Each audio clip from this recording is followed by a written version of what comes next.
Hello everyone, so welcome to the channel. तो आज है हमारे पास केमिस्ट्री का सैम्पल पेपर जो कि आपके बोर्ड एग्जाम के लिए बहुत ही इंपॉर्टेंट है। आपका बोर्ड का एग्जाम बिल्कुल इसी पेपर के बेस पर ही बनने वाला है। तो इस पेपर में आने वाली सभी प्रॉब्लम्स को हम इस वीडियो में एक्सप्लेन करेंगे। तो आप लोगों ने ध्यान से इन सभी प्रॉब्लम्स को सुन लेना है। सभी क्वेश्चन हमारे कंपलसरी रहेंगे and use of log tables and calculators are not allowed. So log की वैल्यूज अगर कोई यूज हुई तो वो आपको स्टेटमेंट में ही दी होंगी। बाकी आपने log 2, log 3, log 5 वगैरह को याद रख लेना है। तो स्टार्ट करते हैं सबसे पहली प्रॉब्लम सेक्शन ए से। तो सेक्शन ए में हमारे पास है सबसे पहला question that which of the following solution will have the highest conductivity at 298 kelvin. इनमें से हाईएस्ट कंडक्टिविटी किसकी होगी। ठीक है, अब देखिए सबसे पहले आपको याद रखना होगा कि कंडक्टिविटी कैसे चेंज होती है। ठीक है, कंडक्टिविटी को हम लोग स्मॉल के यानी कि कापा के साथ रिप्रेजेंट करते हैं। Conductivity decreases with dilution. ठीक है, अगर हम सोल्यूशन को डिल्यूट करते हैं तो कंडक्टिविटी हमारी डिक्रीज होती है, यानी कि अगर हम कंसंट्रेशन को इंक्रीज करेंगे तो हमारी कंडक्टिविटी भी इंक्रीज हो जाएगी। ठीक है, तो कंडक्टिविटी कंसंट्रेशन के साथ इंक्रीज होती है, कंडक्टिविटी सोल्यूशन को डिल्यूट करने पर डिक्रीज होती है। अगर बात हुई मोलर कंडक्टिविटी की तो उसका बिहेवियर इसके ऑपोजिट चलता है। मोलर कंडक्टिविटी डिल्यूशन करने पर इंक्रीज होगी, बट यहाँ पर बात हो रही है ओनली कंडक्टिविटी की। अब देखिए, अब हमें ये चेक करना होगा कि इनमें से किस सोल्यूशन की कंसंट्रेशन हायर है। जिसकी कंसंट्रेशन ज़्यादा रहेगी उसकी कंडक्टिविटी भी हायर होगी। तो इसकी है 0.01, 0.01, 0.1, 0.1। तो इन दोनों में से एक आंसर हो सकता है क्योंकि दोनों की ही हाई कंसंट्रेशन है। अब इनमें से एक है स्ट्रॉन्ग इलेक्ट्रोलाइट, दूसरा है वीक इलेक्ट्रोलाइट। तो हमें ये बात याद रखनी है, स्ट्रॉन्ग इलेक्ट्रोलाइट्स में ज़्यादा आयंस बने होते हैं, इसलिए उसकी कंडक्टिविटी हायर रहेगी। So HCl is the strong electrolyte. सो हमारा आंसर आ जाएगा बी। क्यों आया है? क्योंकि ये स्ट्रॉन्ग इलेक्ट्रोलाइट है और इसकी कंसंट्रेशन हाई है, इसके लिए इसकी कंडक्टिविटी भी हाई रहेगी। अगर होती बात मोलर कंडक्टिविटी की तो ये वाला ऑप्शन आता, ए वाला हमारा ऑप्शन हो जाता। ठीक है, इतना क्लियर है अभी? तो आगे चलते हैं। सेकंड है MCQ के A+B हो रहा है डिल्यूट NaOH की प्रेजेंस में, तो कुछ ऐसा हमें आंसर मिल रहा है। अब इसको अगर आप लोग ऑब्जर्व करेंगे तो इसमें CH का बना हुआ है डबल बॉन्ड और साथ में CO ग्रुप है। तो ऐसे प्रोडक्ट्स हमें अल्डोल कंडेंसेशन रिएक्शन में मिलते हैं। तो हमें अब ये चेक करना है कि ये कौन से दो रिएक्टेंट्स हैं जिनकी अल्डोल कंडेंसेशन होकर हमें ये प्रोडक्ट मिला है। तो इसके लिए अब आप लोगों ने इसे कैसे सोल्व आउट करना है। तो सबसे पहले देखिए कि अल्डोल कंडेंसेशन के दो स्टेप्स होते हैं। ये डिहाइड्रेशन होने के बाद वाला स्टेप है, यानी कि यहाँ पर OH होगा और यहाँ पर एक हाइड्रोजन होगा। मतलब अगर हम इसको पहले यहाँ पर बनाएंगे तो एक बॉन्ड यहाँ पर रह गया और यहाँ पर C double bond as it is रहेगा। ठीक है, अब क्या होगा कि यहाँ पर एक OH होगा, जिस साइड पर CO है उसकी दूसरी साइड पर आप लोगों ने OH रखना है। इस साइड तो CO ग्रुप अपना ऑलरेडी है और यहाँ पर एक हाइड्रोजन एक्स्ट्रा आएगी, यानी कि ये वाला प्रोडक्ट पहले फॉर्म हुआ होगा। अब इसको आप लोगों ने ब्रेक डाउन करना है और यहाँ पर बना देना है C डबल बॉन्ड OH और ये वाला हाइड्रोजन यहाँ पर अटैच हो जाएगा।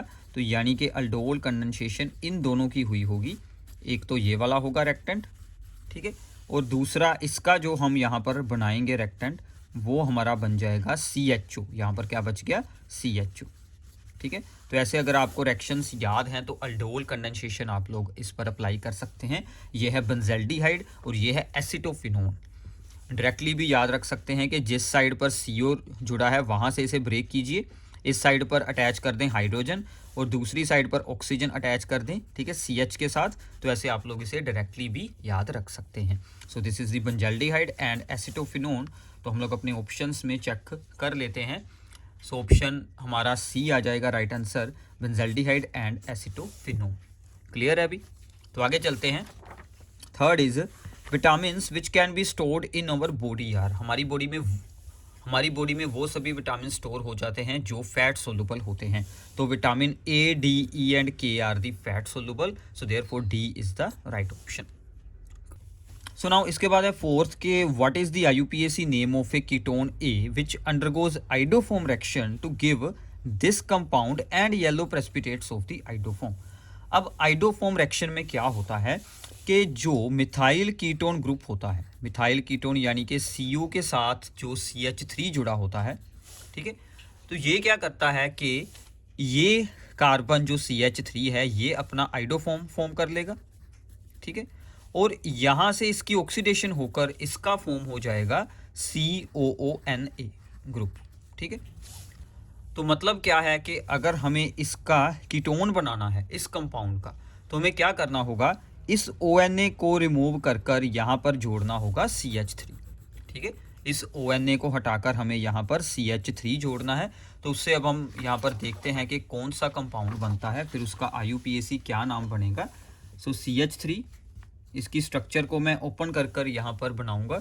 तो फिर है CH, फिर आ गया डबल बॉन्ड C के साथ जुड़ा है एक और CH3, फिर जुड़ा है हमारा CO, और CO के साथ जो ONA है उसको हटाकर मैंने यहाँ पर जोड़ लिया CH3, क्योंकि इसकी आइडोफॉर्म रिएक्शन हुई है। आइडोफॉर्म रिएक्शन में इसी कार्बन का ही आइडोफॉर्म फॉर्म हुआ होगा। तो इसका हमें IUPAC नेम अब यहाँ पर बनाना है। तो हमारा यहाँ पर फंक्शनल ग्रुप इस साइड पर जुड़ा है, तो हम लोग यहाँ से शुरू करेंगे 1 2 3 4 5। तो 5 कार्बन के लिए हमें क्या नाम यूज़ करना होगा अभी, पेंट। तो ये बन गया हमारा पेंट, ठीक है। अब पेंट में 3 नंबर पर जुड़ा है डबल बॉन्ड, सो पेंट 3 इन, और 2 पर जुड़ा है हमारा कीटोन ग्रुप 2 ऑन, ठीक है। अब रह क्या गया, एक CH3 मिथाइल ग्रुप जो रह गया है चेन के बाहर, उसका नाम आगे लिखेंगे 3 मिथाइल पेंट 3 इन 2 ऑन। तो ऑप्शंस में अब हमें यहाँ पर चेक करना होगा कि ऑप्शन है या फिर नहीं। 3 methyl paint 3 in 2 on, so A is our right option, ठीक है। तो ऐसे आप लोग इसको सोल्व आउट कर सकते हैं, सिंपल सा काम है। तो आइडोफॉर्म रिएक्शन भी हो गई और अल्डोल कंडेंसेशन भी हो गई, ठीक है। तो रिएक्शंस की पूरी जानकारी आपको हमारी जो इन चैप्टर्स पर बनाई हुई 1 शॉट वीडियोस हैं, प्रीवियस ईयर क्वेश्चंस की रिवीजन वीडियोस हैं, उनमें से मिल जाएगी, आप उनको ज़रूर एक बार सुन लेना। तो आगे चलते हैं। 5th question, in which of the following statement is not correct. In haloarenes the electron pairs on halogen atom are in conjugation with pi electrons of the ring. के हेलोअरीन्स में जो इलेक्ट्रॉन पेयर्स होते हैं halogen atom के, वो in conjugation होते हैं पाई electrons of the ring में। ये सही है, यानी कि रेजोनेंस में यूज़ हो जाते हैं। इसका मतलब ये है सिंपल वर्ड्स में कि जो हमारे हेलोअरीन्स होते हैं जैसे कि क्लोरोबेंजीन है, ठीक है, इसमें जो Cl का लोन पेयर होता है वो रिंग की तरफ रेजोनेंस में यूज़ हो जाता है। So A is the right one. The carbon magnesium bond is covalent and non polar in nature. इसके बारे में हमें सोचना पड़ेगा। During SN1 reaction the carbocation formed in the slow step being sp2 hybridised is planar. ये भी सही है कि जो कार्बोकटायंस बनते हैं उनमें कार्बन की हाइब्रिडाइजेशन स्टेट sp2 रहती है और वो प्लेनर स्ट्रक्चर के होते हैं। ये भी सही है। अब आगे, out of this vinyl chloride, जब डबल बॉन्ड वाले कार्बन के साथ हेलोजन जुड़ा हो, this is the vinyl chloride, and this is the benzyl chloride. Benzyl chloride is more reactive towards SN1 reaction. इसकी स्ट्रक्चर क्या है, CH2 विद Cl और नीचे जुड़ी है benzene. This is more reactive, why, because इसका कार्बोकटायन मोर स्टेबल होता है। यहाँ से Cl को उतार दें, यहाँ पर बनेगा पॉजिटिव चार्ज, तो इसका ये जो कार्बोकटायन बनता है ये रेजोनेंस के साथ स्टेबलाइज होता है। So therefore it is more reactive towards the SN1। ये तीनों स्टेटमेंट सही हैं, ये वाली हमारी रॉन्ग है। सो ये हमारा आंसर बनेगा। क्यों है, क्योंकि carbon magnesium bond is polar in nature, not non polar. आप लोगों ने गिगनार्ड रीजन में रिएक्शंस में यूज़ किया है RMGX, वहाँ पर कार्बन मैग्नीशियम बॉन्ड होता है वो पोलर बॉन्ड होता है। सो नाउ इसके बाद है हमारी 6th problem, match the properties of the element of the 3D series. Lowest enthalpy of atomisation. Enthalpy of atomisation depend करती है नंबर ऑफ अनपेड इलेक्ट्रॉन्स पर, ठीक है। तो जिसके पास सबसे कम नंबर ऑफ अनपेड इलेक्ट्रॉन्स होंगे उसकी एंथैल्पी ऑफ एटमाइजेशन लोएस्ट होगी। So that is the zinc, because zinc की इलेक्ट्रॉनिक कन्फिग्रेशन क्या रहती है, दैट इज़ हमारे पास आर्गन तक यूज़ हो गए, फिर आता है हमारे पास that is the 4s2 and 3d10, so no unpaired electron, इसलिए इसका जो enthalpy of enthalpy of atomisation होती है दैट इज़ दी लोएस्ट, ठीक है। तो नो अनपेड इलेक्ट्रॉन, ठीक है अभी। तो 1 के साथ तो R हो गया। अब shows maximum number of oxidation states, this is the manganese. Manganese के ऑक्सीडेशन स्टेट्स बहुत ही सबसे ज़्यादा ऑक्सीडेशन स्टेट्स ये शो करता है, बिकॉज इसका इलेक्ट्रॉनिक अरेंजमेंट क्या रहता है, 3D होता है यहाँ पर 5, तो ये अप टू +7 तक हमें ऑक्सीडेशन स्टेट्स को शो कर देता है। सो सेकंड का आंसर हो गया हमारा Q, ठीक है। फिर आ गया transition metal that does not form the coloured compounds, जो कि कलर्ड कंपाउंड ना बनाता हो, दैट इज दी, अब 2 बचे हैं, स्कैंडियम और दी टाइटेनियम, वो है स्कैंडियम। अब स्कैंडियम का एटॉमिक नंबर कितना होता है 21, और इसका इलेक्ट्रॉनिक अरेंजमेंट क्या बनता है, इलेक्ट्रॉनिक अरेंजमेंट से आपको सब कुछ आइडिया हो जाएगा। 4s2 3d1, इसके पास 3 इलेक्ट्रॉन एक्स्ट्रा हैं, तो इसकी एक ही ऑक्सीडेशन स्टेट बनती है स्कैंडियम 3 पॉजिटिव। तो ये अपनी 3 पॉजिटिव जब हो जाएगा तो ये सभी इलेक्ट्रॉन इसमें से रिमूव हो जाएंगे, ओनली आर्गन ही पीछे रह जाएगी, नोबल गैस इलेक्ट्रॉनिक अरेंजमेंट रह जाएगा, जिसके पास नो अनपेड इलेक्ट्रॉन है। अगर कोई भी अनपेड इलेक्ट्रॉन ना हो तो नो कलर, इसलिए नंबर ऑफ अनपेड इलेक्ट्रॉन से आपको बहुत ही ज़्यादा इन्फॉर्मेशन मिलती है। आपको एंथैल्पी ऑफ एटमाइजेशन भी उसके साथ ही हाई बनेगी। किसी भी कंपाउंड का कोई भी कलर भी नंबर ऑफ अनपेड इलेक्ट्रॉन्स के अकॉर्डिंग ही बनेगा। अगर ना कोई अनपेड इलेक्ट्रॉन हो then that compound has no colour, और इसके अलावा इनकी मैग्नेटिक प्रॉपर्टीज भी नंबर ऑफ अनपेड इलेक्ट्रॉन्स पर ही डिपेंड करती हैं, ठीक है अभी। तो इसका मतलब हमारा इसका आंसर बन गया है P। तो ऑप्शन क्या बनेगा, 1 का R, 2 का Q, 3 का P, A is the right answer, ठीक है अभी। तो सबसे इंपॉर्टेंट था इनका इलेक्ट्रॉनिक अरेंजमेंट, वो कैसे पता चलेगा, इनके एटॉमिक नंबर से, ठीक है। वो मैंने D&F ब्लॉक की वीडियो में आपको अच्छे से एक्सप्लेन किया हुआ है। अगर आपको किसी भी चीज़ में डाउट है तो नीचे बताइए, हम आपको उसके ऊपर भी वीडियो बना देंगे, ठीक है अभी। तो आगे चलते हैं। इसके बाद है विच of the following statement is true, कौन सी स्टेटमेंट सही है। मोलिकुलैरिटी ऑफ फ्रैक्शन कैन बी 0 और फ्रैक्शन, ये रॉन्ग है। मोलिकुलैरिटी होती क्या है, मोलिकुलैरिटी होती है number of the molecules colliding simultaneously in A reaction. Reaction होने के वक्त कितने मोलिक्यूल्स एक दूसरे के साथ कोलाइड कर रहे हैं, वो 0 कैसे हो सकता है, वो फ्रैक्शन में कैसे हो सकता है। 1 मोलिक्यूल, 2 मोलिक्यूल, 3 मोलिक्यूल, 4 मोलिक्यूल, कुछ ना कुछ तो मोलिक्यूल्स होंगे ना, फिर ही कुछ रिएक्शन होगी। Molecularity has no meaning for the complex reaction, complex reaction के लिए मोलिकुलैरिटी का कोई मीनिंग नहीं होता। ये आप लोग सोच सकते हैं, सोचिए 2 मिनट, ये सही है या नहीं। Molecularity of reaction is an experimental quantity, ये भी रॉन्ग है। This is not experimental, this is the theoretical concept. मैंने आपको बताया है कि जब रिएक्शन होती है तो कितने मोलिक्यूल्स आपस में कोलाइड होंगे तो रिएक्शन होगी आगे, ये एक थ्योरेटिकल कॉन्सेप्ट है। Reaction with the molecularity 3 are very rare, ये तो सही है, बट आर फास्ट, ये रॉन्ग है, ठीक है। फास्ट होना ना होना इस पर डिपेंड नहीं करेगा। अब ये वाली स्टेटमेंट सही है कि कॉम्प्लेक्स रिएक्शन के लिए मोलिकुलैरिटी का कोई मतलब नहीं होता। कॉम्प्लेक्स रिएक्शंस कौन सी होती हैं, those reactions which occur in more than 1 step, ठीक है, occur in more than 1 step,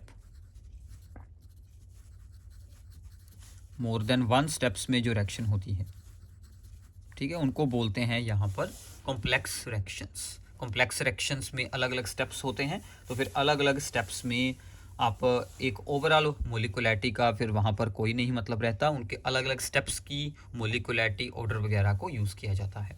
clear है अभी। तो ये आपका 4th चैप्टर जो था केमिकल काइनेटिक्स, जो इस बार के सिलेबस के अकॉर्डिंग आपका 3rd चैप्टर है, उसमें से था। इसके बाद है in which of the following solvent this is soluble, ये क्या है, ये अमाइंस का एक सॉल्ट है, ठीक है। आपने अमाइंस के बारे में रीड किया हुआ है, RnH2 अमाइन होता है।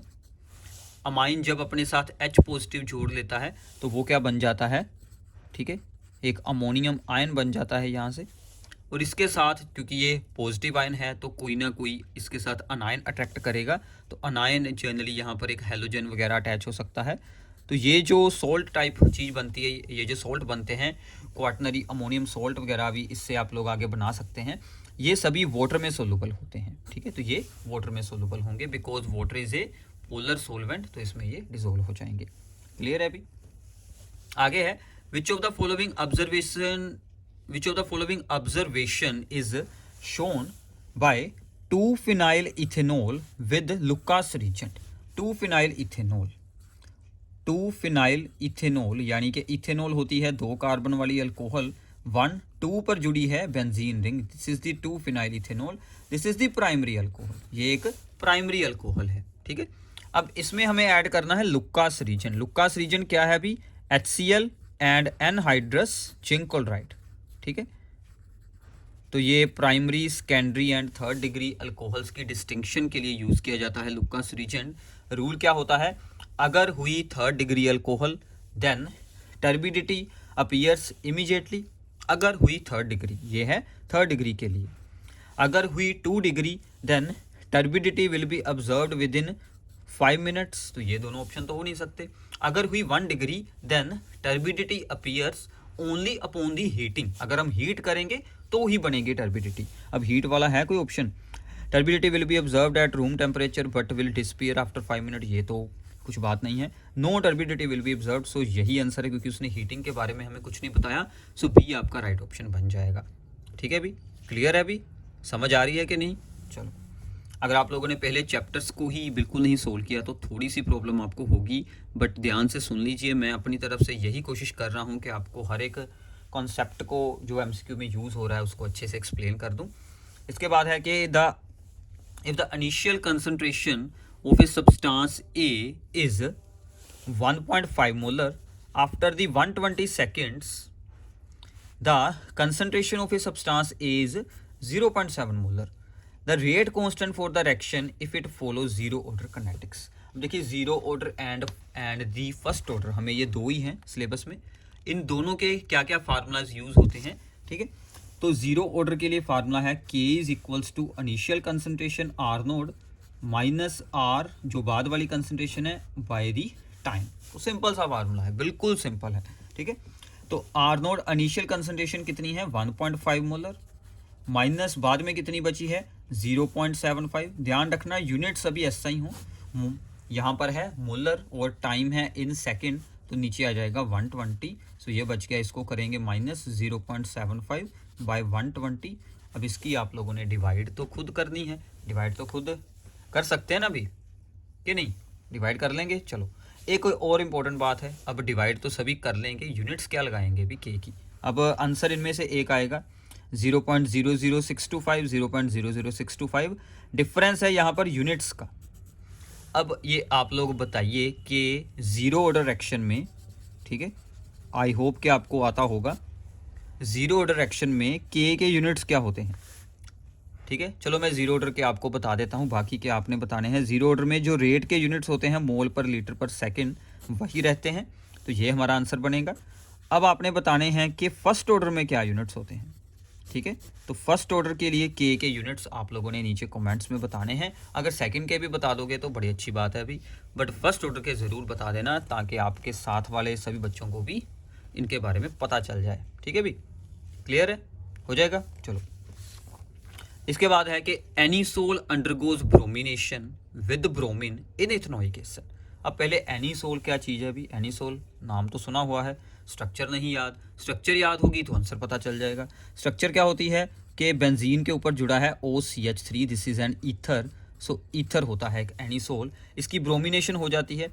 अब देखिए नॉर्मली अगर हमें बेंजीन में ब्रोमीन ऐड करना हो तो हमें साथ में FeBr3 ऐसे यूज़ करने पड़ते हैं, जो हमारे एनहाइड्रस यहाँ पर आयरन ब्रोमाइड वगैरह यूज़ करना पड़ता है as a halogen carrier electrophilic substitution करवाने के लिए।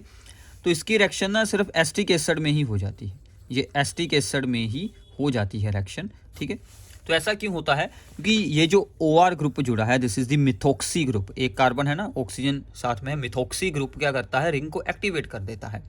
सो due to the activation of the benzene ring by the methoxy group is the answer.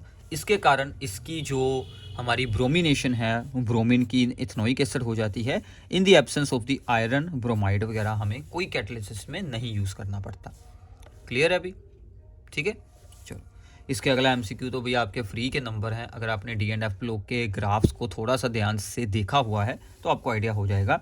The trend of the which property is represented by the following graph. इसमें कौन सी property को show किया गया है, साथ में यहाँ पर रेडियस बताया गया है। सो रेडियस है तो एटॉमिक रेडियस होगा, अगर ना भी बताया होता तो भी आपको ग्राफ्स को अच्छे से ऑब्जर्व कर लेना है कि इनिशियली एटॉमिक रेडियस होते हैं ज़्यादा, along the period atomic radius decrease करते हैं, but at the end of the period there is a small increase.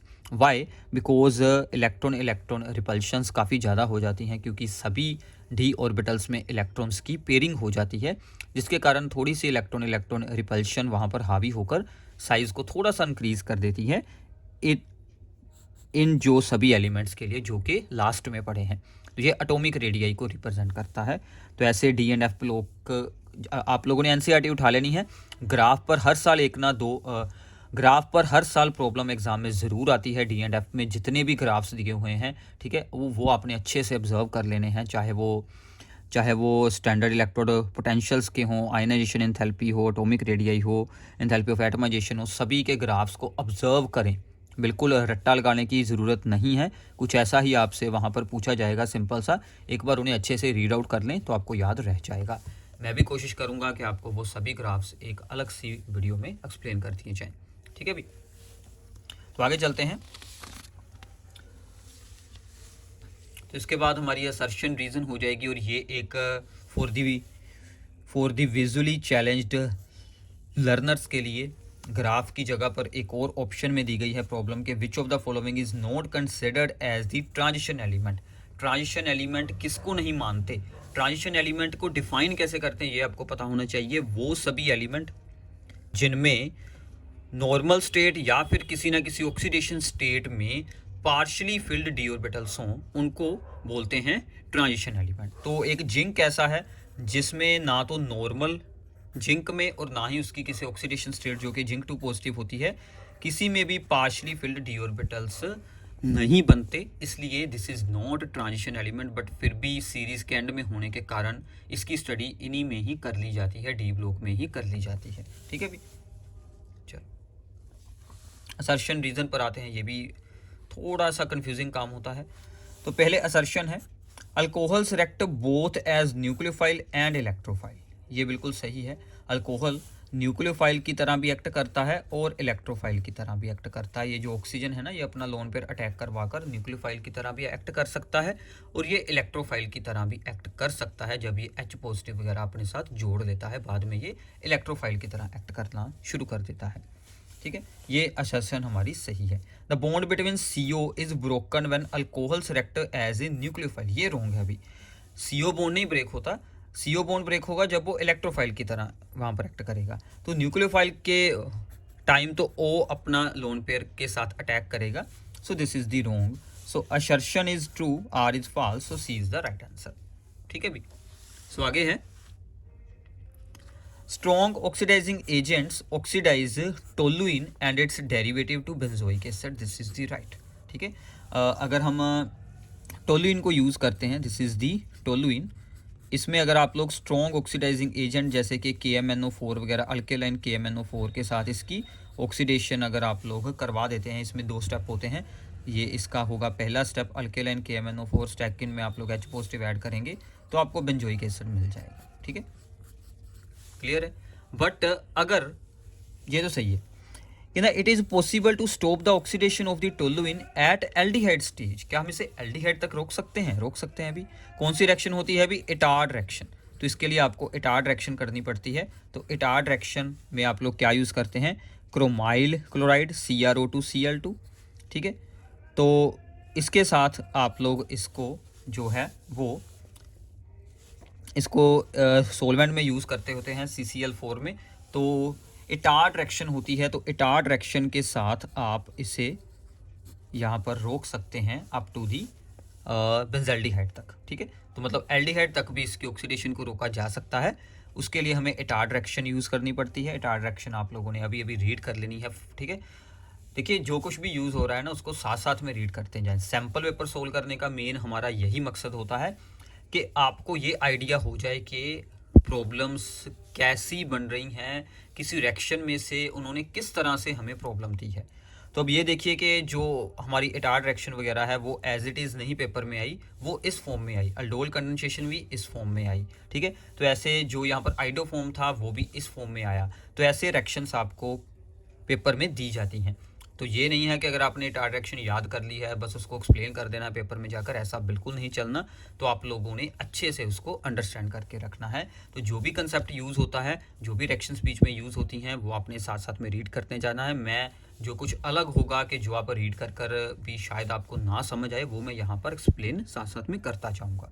Clear है अभी, ठीक है। तो इसमें यूज़ करते हैं क्रोमाइल क्लोराइड। इसमें एक और स्टेप होता है, बाद में H पॉजिटिव ऐड कर कर इससे बेंजल्डिहाइड बना लेते हैं। क्लियर है अभी। तो इसमें अब क्या है कि दोनों ही सही हैं, A भी सही है और R भी सही है, बट एक दूसरे की एक्सप्लेनेशन तो नहीं है। So B is our right option, ठीक है अभी। तो आगे चलते हैं 15th is the given below are two statements. फिर से हमारे पास दी गई हैं। ए क्या है, enzymes are very specific for a particular reaction and for a particular substrate. ये भी सही है। एंजाइम्स बहुत ही स्पेसिफिक काम करते हैं और वो अपने अपने ही सबस्ट्रेट पर जाकर एक्ट करते हैं। सबस्ट्रेट मतलब वो वाली जगह होती है, वो वाला सब्सटेंस होता है जिसके ऊपर जाकर एंजाइम ने अपना एक्शन दिखाना होता है, ठीक है। तो एंजाइम्स आर दी बायोकैटलिस्ट, ये भी सही है। एंजाइम्स एक बायोकैटलिस्ट होते हैं। तो दोनों स्टेटमेंट ही सही हैं, but reason it's not for the assertion का तो कुछ वो एक्सप्लेन नहीं कर पा रहा। तो बी ऑप्शन हमारा सही है कि and R both are true but R is not the correct explanation for A, ठीक है भी। क्लियर है। आगे है during electrolysis of the aqueous copper sulphate solution using the copper electrode hydrogen gas is released at the cathode. अब देखिए जब हम लोग कॉपर सल्फेट का सोल्यूशन करते हैं यूज़, तो पॉजिटिव आयन ये दोनों होते हैं और नेगेटिव आयन ये दोनों होते हैं, ठीक है। अब अगर आपने इन रिएक्शंस को अच्छे से किया है तो हमने साथ में कॉपर की ही इलेक्ट्रोड्स यूज़ कर ली हैं। तो कैथोड पर क्या होगा, कैथोड पर क्या होता है अभी, cation goes to cathode, C2C, cation to cathode. Cation ये दोनों हैं। अब इनमें से जिसका इलेक्ट्रोड पोटेंशियल हायर है, कॉपर का इलेक्ट्रोड पोटेंशियल हायर होता है, तो ये जाएगा एट दी कैथोड। तो वहाँ पर जाकर 2 इलेक्ट्रॉन गेन कर कर अपना कॉपर बना लेगा, ठीक है। यहाँ से बनेगा हमारे पास कॉपर। तो कैथोड पर क्या बनेगा अभी, कॉपर बनेगा। तो ये तो रॉन्ग हो गया।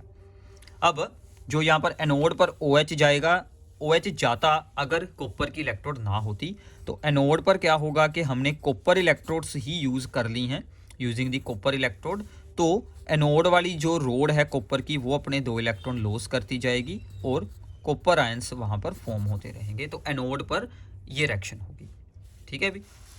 बाकी हम रीज़न देखते हैं। The electrode potential of the Cu2 positive is greater than the hydrogen. ये सही है, यही मैंने आपको यहाँ पर बताया है।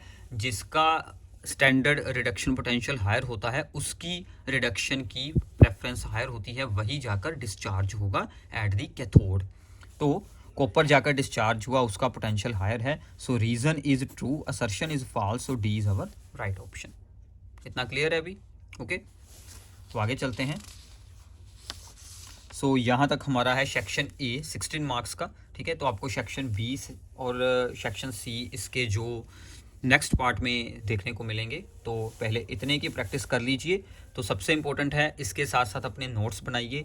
जो भी कंसेप्ट, जो भी प्रॉब्लम हर एक MCQ में आई है उसको अच्छे से रीड कीजिए। बुक में से उनकी रिएक्शंस, उस टॉपिक को अच्छे से रीड कर लेना, सभी ऑप्शंस को अच्छे से ऑब्जर्व कीजिए। तो ही आपको जो सैम्पल पेपर का 100% फ़ायदा होगा। तो इतनी आपको गारंटी है कि अगर आप ऐसे इसको प्रिपेयर करते हैं, सभी टॉपिक साथ में रीड करते हैं, तो आपका 50% जो है वो सिलेबस भी साथ में ही रिवाइज़ हो जाएगा।